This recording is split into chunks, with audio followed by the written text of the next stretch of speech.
Dan selanjutnya sambutan dari Cawapres Prof. Mahfud MD kami persilahkan. Beri tepuk tangan yang meriah untuk bakal calon wakil presiden kita. Assalamualaikum warahmatullahi wabarakatuh. Salam sejahtera untuk kita semua. Swastiastu, Namo Buddhaya, salam kebajikan. Mas Ganjar Pranowo dan Ibu Atika serta Ananda Alam, Pak Hasto Kristianto, Sekjen, wah di sebelah sana, Pak Hasto Kristianto, kemudian Pak Arsyad Rashid tadi yang pidato, ganteng orangnya, ketua panitia, ketua pemenangannya. Yang gagah di sebelahnya ini Panglima TNI,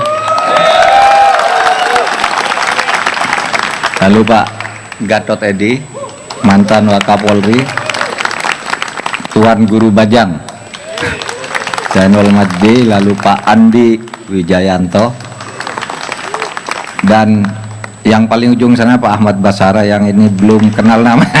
Oh Pak ini, Pak Luki, Pak Benot, ya Pak Luki, dan yang lain-lain nih dari pimpinan Sekjen Partai Persatuan Pembangunan, Sekjen Partai Hanura, kemudian Ibu dari anu ya, Perindo, ya, dan yang lain-lain. Saudara, pemilu kali ini adalah pemilunya anak muda. Maka yang banyak yang hadir di sini adalah anak-anak muda yang agak lebih tua seperti saya, Pak Habib Kribo, Pak Saur dan sebagainya untuk membimbing. Yang lain ini banyak yang muda-muda.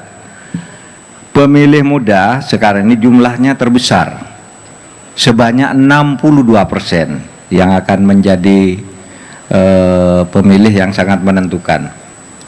Itu berarti wajah Indonesia 5 tahun mendatang akan sangat ditentukan oleh Anda semua anak muda.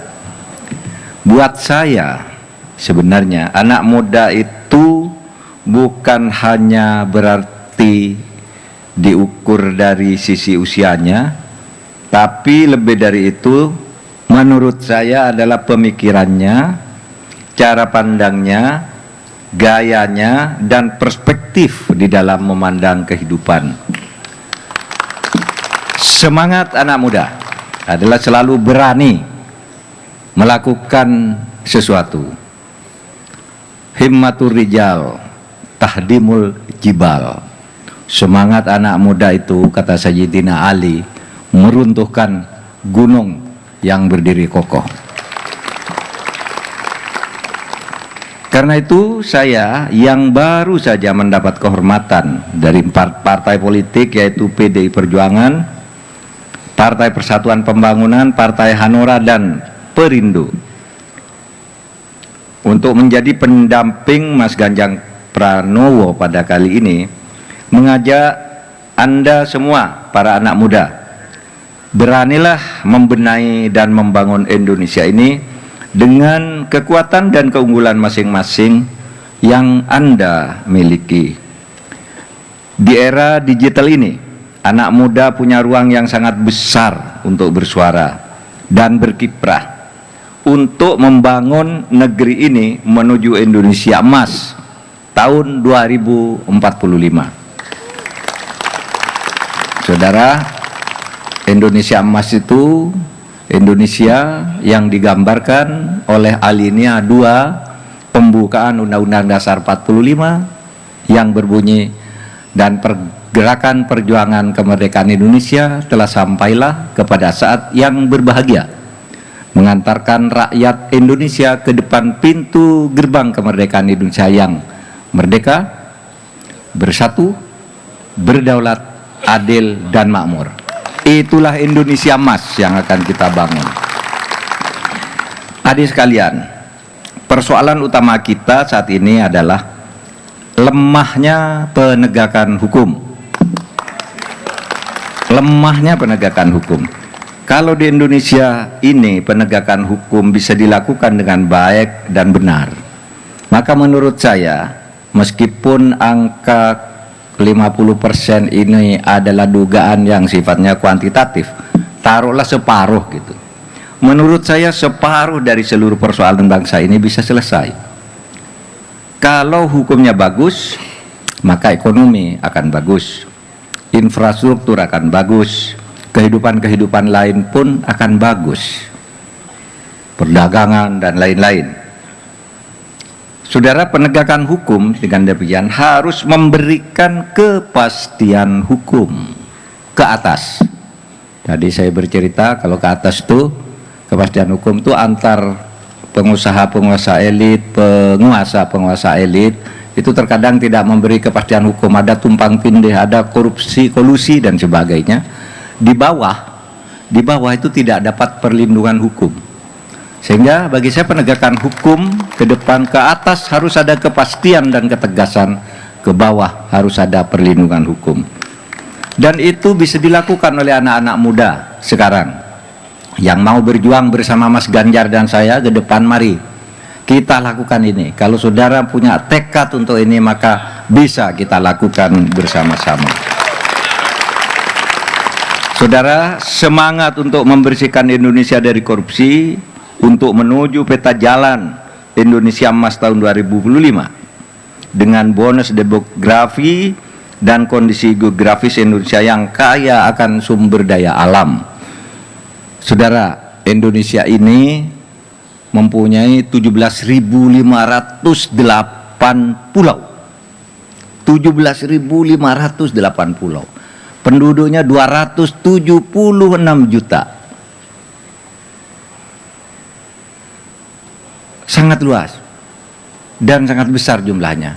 Ini kalau kita kelola dengan baik, apalagi dengan sumber daya alam yang luar biasa, kekayaan alam, laut, hutan, tambang, emas, nikel dan sebagainya, itu kita miliki semua.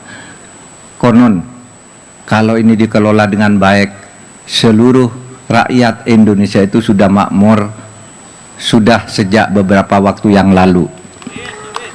Oleh sebab itu ke depan mari kelola ini dengan baik agar kita betul-betul bisa mengantarkan ke Indonesia Emas tahun 2045.